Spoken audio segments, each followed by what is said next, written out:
നമസ്കാരം. ഷാരോൺ വധക്കേസിൽ വിധി പ്രസ്താവിച്ച നെയ്യാറ്റിൻകര അഡീഷണൽ സെഷൻസ് കോടതി ജഡ്ജി എം ബഷീറിന്റെ കട്ടൌട്ടിൽ പാലഭിഷേകം നടത്താൻ ശ്രമിച്ച ഓൾ കേരള മെൻസ് അസോസിയേഷൻ പ്രവർത്തകരെ പോലീസ് തടഞ്ഞു. സെക്രട്ടേറിയറ്റിന് മുന്നിൽ വെച്ചാണ് പ്രവർത്തകർ പാലഭിഷേകം നടത്താൻ തീരുമാനിച്ചത്. ഇതാണ് പോലീസ് തടഞ്ഞത്. ഇവരുടെ പക്കലുണ്ടായിരുന്ന ഫ്ലക്സ് പോലീസ് പിടിച്ചെടുത്തു. ഇത് സംബന്ധിച്ച് പരിപാടി ആരംഭിക്കുന്നതിന് മുന്നോടിയായി സ്ഥലത്തെത്തിയ പോലീസ് മെൻസ് അസോസിയേഷൻ പ്രവർത്തകർക്ക് നോട്ടീസ് കൈമാറിയിരുന്നു. പാലഭിഷേകം നടത്തുന്നത് ജുഡീഷ്യറിയെ അവഹേളിക്കുന്നതിന് തുല്യമാണെന്ന് അറിയിച്ച പോലീസ് മെൻസ് അസോസിയേഷൻ പ്രവർത്തകരെ തടഞ്ഞു. നെയ്യാറ്റിൻകര അഡീഷണൽ സെഷൻസ് കോടതി ജഡ്ജി എം ബഷീറാണ് ഗ്രീഷ്മയ്ക്ക് വധശിക്ഷ വിധിച്ചത്. നേരത്തെ കാക്കനാട് ജയിലിന് മുന്നിൽ പടക്കം പൊട്ടിച്ച് ബോബി ചെമ്മണ്ണൂറിന് ജാമ്യം ലഭിച്ചത് ആഘോഷിക്കാനെത്തിയപ്പോഴും പോലീസ് കേരള മെൻസ് അസോസിയേഷൻ പ്രവർത്തകരെ തടഞ്ഞിരുന്നു. രാഹുൽ ഈശ്വറാണ് പരിപാടി ഉദ്ഘാടനം ചെയ്യാനായി എത്തിയിരുന്നത്. പരിപാടി നടത്തുന്ന വിവരം പോലീസ് കമ്മീഷണർ ഓഫീസിൽ അറിയിച്ചിരുന്നുവെന്നും എന്നാൽ അപ്പോൾ പ്രത്യേക നിർദ്ദേശമൊന്നും നൽകിയിരുന്നില്ലെന്നും സംഘടനാ നേതാവ് പറഞ്ഞു. അതേസമയം നടപടിക്കെതിരെ രാഹുൽ ഈശ്വർ രംഗത്തെത്തി. ഇത് പുരുഷ വിരോധമാണെന്നും ഈ കേസിലെങ്കിലും ഷാരോൺ ഇരയും ഗ്രീഷ്മ വേട്ടക്കാരിയുമാണെന്ന് സമ്മതിക്കുമോ എന്നും രാഹുൽ ഈശ്വർ ചോദിച്ചു. ഷാരോണിനെ സ്മരിക്കാനായി ഇവിടെ കൂടിയപ്പോൾ അത് തടഞ്ഞു. ഇതാണ് ഇവിടുത്തെ പുരുഷന്മാരുടെ അവസ്ഥ. കട്ടൌട്ട് എടുത്തുകൊണ്ട് പോകാൻ കാണിച്ച ആർജവം വ്യാജ പരാതികൾക്കെതിരെ ഒരു FIR എടുക്കാനുള്ള എങ്കിലും കാണിക്കണമെന്നും രാഹുൽ ഈശ്വർ പോലീസിനോട് പറഞ്ഞു. ജസ്റ്റിസ് കമാൽ പാഷ മരിച്ചയാളെ അവഹേളിക്കുകയാണെന്നും രാഹുൽ ഈശ്വർ പറഞ്ഞു. ഗ്രീഷ്മ ഗത്യന്തരമില്ലാതെയാണ് ഷാരോണിനെ കൊന്നതെന്നും ഷാരോൺ പുണ്യാളനെന്നും അല്ലല്ലോ എന്നും ഷാരോൺ എന്തിനാണ് ഗ്രീഷ്മയുടെ വീട്ടിൽ പോയതെന്നുമുള്ള പരാമർശം മരിച്ചയാളെ അവഹേളിക്കുന്നതാണെന്നും രാഹുൽ ഈശ്വർ പറഞ്ഞു. അന്തസ്സായി കഷായം കൊടുത്തു എന്നൊക്കെയാണ് പറയുന്നത്. ഷാരോണിന്റെ കയ്യിൽ ഗ്രീഷ്മയുടെ മോശം വീഡിയോ ഉണ്ടായിരുന്നു. ഗ്രീഷ്മയുടെ കല്യാണം മുടക്കാൻ ഷാരോൺ ശ്രമിച്ചു. അതുകൊണ്ട് റാങ്ക് ഒക്കെ കിട്ടിയിട്ടുള്ള കുട്ടി ഗത്യന്തരമില്ലാതെ ഷാരോണിനെ കൊന്നു എന്നൊക്കെയാണ് ജസ്റ്റിസ് കമാൽ പാഷ ന്യായീകരിച്ചത്. മറിച്ച് ഷാരോൺ പ്രതിയും അദ്ദേഹത്തെ പുരുഷന്മാർ ന്യായീകരിക്കുകയും ചെയ്തെങ്കിൽ എന്തായേനെയെന്നും രാഹുൽ ഈശ്വർ ചോദിച്ചു. മരിച്ച ആളെ അവഹേളിക്കുന്ന പ്രവൃത്തി ജസ്റ്റിസ് കമാൽ പാഷയെ പോലൊരാൾ ചെയ്തിട്ട് എത്ര പേർ പ്രതിഷേധിച്ചു എന്നും രാഹുൽ ഈശ്വർ ചോദിച്ചു. ഗ്രീഷ്മയ്ക്ക് വധശിക്ഷ വിധിച്ച ജഡ്ജി എം ബഷീറിന്റെ കട്ടൌട്ടിൽ പാലഭിഷേകം നടത്തുന്നത് എങ്ങനെ വയലൻസ് ആകുമെന്നും ഇതിൽ എന്ത് അനീതിയാണ് ഉള്ളതെന്നും രാഹുൽ ഈശ്വർ ചോദിച്ചു. അതേസമയം പാലഭിഷേകം നടത്താനുള്ള തീരുമാനത്തിനെതിരെ അഭിഭാഷകനായ ശ്രീജിത്ത് പെരുമന പോലീസിൽ പരാതി നൽകിയിരുന്നു. സെക്രട്ടേറിയറ്റിന് മുന്നിൽ നടത്തുമെന്ന് പ്രചരിപ്പിക്കുന്ന ആഹ്ലാദ പ്രകടനം നിയമവിരുദ്ധവും സ്ത്രീവിരുദ്ധവും നിയമവാഴ്ചയെ വെല്ലുവിളിക്കുന്നതും കോടതികളിൽ ജനങ്ങളുടെ വിശ്വാസം ഇല്ലാതാക്കിയെന്നതുമായ പ്രവൃത്തിയാണെന്ന് ശ്രീജിത്ത് പരാതിയിൽ ചൂണ്ടിക്കാട്ടിയിരുന്നു. ലൈംഗിക അതിക്രമങ്ങൾക്ക് അറസ്റ്റ് ചെയ്യപ്പെട്ട് ജയിലിൽ അടയ്ക്കപ്പെടുന്ന പുരുഷന്മാരായ പ്രതികൾ ജാമ്യം ലഭിച്ച് പുറത്തിറങ്ങുമ്പോൾ പടക്കവും പൂമാലകളുമായി പോയി അവരെ സ്വീകരിക്കുന്ന സംഘടനയാണ് AKMA. വാർത്തകളിൽ നിറയുക എന്നതല്ലാതെ നാളിതുവരെ യാതൊരു സംഭാവനയും സമൂഹത്തിന് വേണ്ടി ഈ സംഘടന ചെയ്തിട്ടില്ലെന്നും പരാതിയിൽ ചൂണ്ടിക്കാട്ടിയിരുന്നു. അതേസമയം ഗ്രീഷ്മയ്ക്ക് വധശിക്ഷ വിധിച്ചത് ഉചിതമായോ എന്നതിൽ മുൻ ജഡ്ജിമാരടക്കം അഭിപ്രായമായി രംഗത്ത് വന്നതോടെ ഇത് സംബന്ധിച്ച ചർച്ചകൾ പുരോഗമിക്കുകയാണ്. അനുകൂലിച്ചും പ്രതികൂലിച്ചും അഭിപ്രായങ്ങൾ ഉയർന്നുകൊണ്ടേയിരിക്കുന്നു. അതേസമയം വിധിക്കെതിരെ ഹൈക്കോടതിയിൽ അപ്പീൽ നൽകാനുള്ള നീക്കത്തിലാണ് ഗ്രീഷ്മയുടെ കുടുംബം. ജയിലിലെ ഫാർമസിയിലെത്തി ഗ്രീഷ്മ ശരീരവേദനയ്ക്കുള്ള മരുന്ന് വാങ്ങിയതിനാൽ ജയിലിലെ ജോലിയിൽ നിന്ന് ഗ്രീഷ്മയെ മാറ്റി നിർത്തിയിരിക്കുകയാണ്. അതേസമയം വിചാരണക്കാലത്ത് തങ്ങിയ അതേ അട്ടക്കുളങ്ങര വനിതാ ജയിലിലേക്ക് 2025 ആദ്യത്തെ വനിതാ ജയിൽ പുള്ളിയായിട്ടാണ് ഗ്രീഷ്മ എത്തിയത്.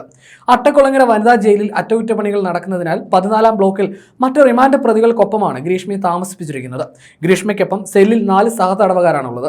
മുൻപ് വധശിക്ഷയ്ക്ക് വിധിക്കപ്പെട്ടവരെ ഒറ്റയ്ക്കുള്ള സെല്ലുകളിലാണ് പാർപ്പിച്ചിരുന്നത്. എന്നാൽ ഇപ്പോൾ ഇങ്ങനെയുള്ളവർ സുപ്രീം കോടതിയിൽ വരെ അപ്പീൽ പോയി വിധി ഇളവ് ചെയ്യാനുള്ള സാധ്യതകൾ ഉള്ളതിനാൽ സാധാരണ സെല്ലുകളിൽ തന്നെയാണ് വധശിക്ഷയ്ക്ക് വിധിച്ചവരെയും താമസിപ്പിക്കുന്നത്. പൊതുരംഗത്തുണ്ടായ ശത്രുക്കളും അതുപോലെ കേരള പോലീസും സർക്കാരും ഒക്കെ ഇതിന് സമാധാനം പറയണം. ഒരു നിരപരാധിയായ മനുഷ്യനെ 106 ദിവസമാണ് കള്ളക്കേസിൽ അവർ പോക്സോ കേസിൽ വിയൂർ സബ് ജയിലിൽ ഇട്ട്. ആര് സമാധാനം പറയും? ഞാൻ അനുഭവിച്ച മാനസിക ബുദ്ധിമുട്ട്, ഞാൻ അനുഭവിച്ച വേദന ആര് സമാധാനം പറയും? അല്ല, അപ്പോൾ അതുകൊണ്ട് ഇതും കൂടി ഒന്ന് കാണിച്ച് ഞങ്ങൾ നിർത്തുകയാണ്. ഇതും കൂടി ഒന്ന് കാണിച്ചുകൊണ്ട് ഇതാണ് കോപ്പി. നേരത്തെ ഇതാണ് നിയമസഭയിൽ സമർപ്പിച്ച കാര്യം. നമ്മൾ നിയമസഭയിൽ എൽദോസ് MLAക്ക് കൊടുത്ത കാര്യം ഇതാണ്. നിയമസഭയിൽ എൽദോസ് MLAക്ക് കൊടുത്ത കാര്യം ഇതാണ്. യഥാർത്ഥത്തിൽ പ്രധാനമായിട്ട് ഒരു മെൻസ് കമ്മീഷൻ്റെ ഡിമാൻഡാണ് നമ്മൾ മുമ്പോട്ട് വെക്കുന്നത്. അത് എൽദോസ് MLAയോട് സംസാരിച്ചിരുന്നു. ചാണ്ടി ഉമ്മനോട് ഇന്ന് സംസാരിക്കുന്നുണ്ട്. ഇന്ന് വൈകിട്ട് ചാണ്ടി ഉമ്മനോട് സംസാരിക്കുന്നുണ്ട്. എല്ലാ പാർട്ടികളിലെയും ആൾക്കാരോട് നമ്മൾ കൊണ്ടുചെന്ന് ഈ റിക്വസ്റ്റുമായിട്ട് കൊടുക്കുന്നുണ്ട്. ഇത് വേണ്ടത് ഒരു മെൻസ് കമ്മീഷൻ, യുവജന കമ്മീഷൻ മാതൃകയിൽ, വനിതാ കമ്മീഷൻ മാതൃകയിൽ ഇതാണ്. ഇനി 2 മീഡിയക്കാരുടെ ഒരു വാക്കും കൂടെ പറഞ്ഞാണ് സാധിപ്പിക്കുന്നത്. പലപ്പോഴും മീഡിയക്കാർ ഈ പുരുഷ കമ്മീഷനും പുരുഷാവകാശത്തിന് വേണ്ടി പോരാടുന്നവർ ചെയ്യുമ്പോൾ കുറച്ച് തമാശയായിട്ടൊക്കെ കാണാറുണ്ട്. ഓർക്കുക, അങ്ങനെ നിങ്ങൾക്ക് തമാശയാണെന്ന് തോന്നിയാൽ ക്ഷമിക്കുക. അതോടൊപ്പം 50 ദിവസവും 100 ദിവസവും 150 ദിവസവും ഒക്കെ ജയിലിൽ കിടന്ന പലരും, ഒരു തെറ്റും ചെയ്യാതെ ജയിലിൽ കിടന്ന പലരുമാണ് ഇവിടെ നിൽക്കുന്നത്. ചിലപ്പോൾ റിയാക്ട് ചെയ്യുമ്പോൾ ഓവറായി പോവും. അതിന് നിങ്ങളുടെ ഭാഗത്തു നിന്ന് നിങ്ങളോട് ക്ഷമ കൂടെ ചോദിക്കുന്നു. ഉള്ളിലെ വേദന വെളിയിലേക്ക് വരുന്നതാണ്. അതാണ് ചിലപ്പോഴെങ്കിലും പടക്കം പൊട്ടിക്കലായി മാറുന്നത്. ഉള്ളിലെ വേദനയാണ് പാലഭിഷേകമായി മാറുന്നത്. പറയാൻ ആരുമില്ല എന്നുള്ള തിരിച്ചറിവാണ് ചിലപ്പോഴെങ്കിലും മാലയിടണമെന്നും അല്ലെങ്കിൽ എന്താ പറയണ്ടേ ജയ് വിളിക്കണമെന്നും പടക്കം പൊട്ടിക്കണമെന്നും തോന്നുന്നത്. അപ്പോൾ ഈ പുരുഷ കമ്മീഷൻ്റെ ആശയം കൂടി നമ്മൾ ശക്തമായി ഈ ജനുവരി 30 തൊട്ട് നമ്മൾ ക്യാമ്പയിൻ തുടങ്ങുകയാണ്. മഹാത്മാഗാന്ധിയുടെ രക്തസാക്ഷിത്വ ദിനത്തിൽ മുതൽ ഇന്ത്യയിലെ തന്നെ വ്യത്യസ്ത സംഘടനകളുമായി കോർഡിനേറ്റ് ചെയ്തുകൊണ്ട് കേരളത്തിൽ AKMA അടക്കമുള്ള പ്രമുഖമായ സംഘടനകളോട് കോർഡിനേറ്റ് ചെയ്തുകൊണ്ട് ഒരു പുരുഷ കമ്മീഷന് വേണ്ടിയുള്ള ക്യാമ്പയിനാണ് നമ്മൾ തുടങ്ങുന്നത്. അതിനും കൂടി എല്ലാവരുടെയും പിന്തുണയും മറ്റും അഭ്യർത്ഥിക്കുന്നു.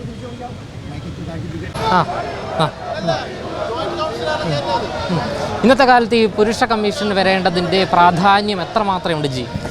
അതിൻ്റെ ഏറ്റവും വലിയ തെളിവ് കൂടുതലൊന്നും പോകണ്ട, ഇന്നലെ കമാൽ പാഷ സാർ പറഞ്ഞത് കേട്ടാൽ മതി. അതായത് മരിച്ച ഒരാളെ കുറ്റം പറയാത്തത് നമ്മുടെ നാട്ടിലെ മാന്യതയാണ്. കോടതി വിധിയിൽ മരിച്ച ഷാരോൺ തെറ്റ് ചെയ്തിട്ടില്ലെന്നും മരണക്കിടക്കയിലും ഗ്രീഷ്മയെ സ്നേഹിച്ചിരുന്നു എന്നും വാവ എന്നാണ് വിളിച്ചിരുന്നതെന്നും ഒക്കെ പറയുന്ന കോടതി വിധി നിലനിൽക്കെ കമാൽ പാഷ സാറിനെ പോലെ ഹൈക്കോടതി ജഡ്ജിയായ ഒരു വ്യക്തി പറയുന്നത് ഇവൻ അവളെ ബ്ലാക്ക്മെയിൽ ചെയ്യാൻ ശ്രമിച്ചു, ഗത്യന്തരമില്ലാതെ കൊന്നു എന്നാണ്. മരിച്ച പുരുഷനെയെങ്കിലും വേട്ടക്കാരനെ കാണാതിരുന്നൂടെ? അതായത് കമാൽ പാഷ സാർ പറഞ്ഞതിൻ്റെ അന്തസത്ത ഗ്രീഷ്മ ഇരയും ഷാരൻ വേട്ടക്കാരനുമാണെന്നാണ്. മരിച്ചാലെങ്കിലും ഒരു മാന്യത നമ്മൾ കാണിക്കണ്ടേ? ഇതുകൊണ്ടാണ് പുരുഷ കമ്മീഷൻ വേണ്ടത്.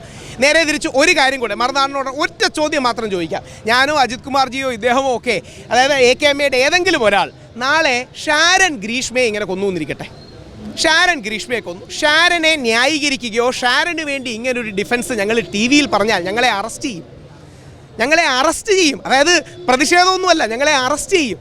ഇവിടെ പക്ഷേ നമ്മളെ പ്രതിഷേധിക്കാൻ പോലും അനുവദിക്കുന്നില്ല. ഇത് തന്നെയല്ലേ പുരുഷ കമ്മീഷൻ വേണ്ടതിൻ്റെ ഏറ്റവും വലിയ ആവശ്യകത?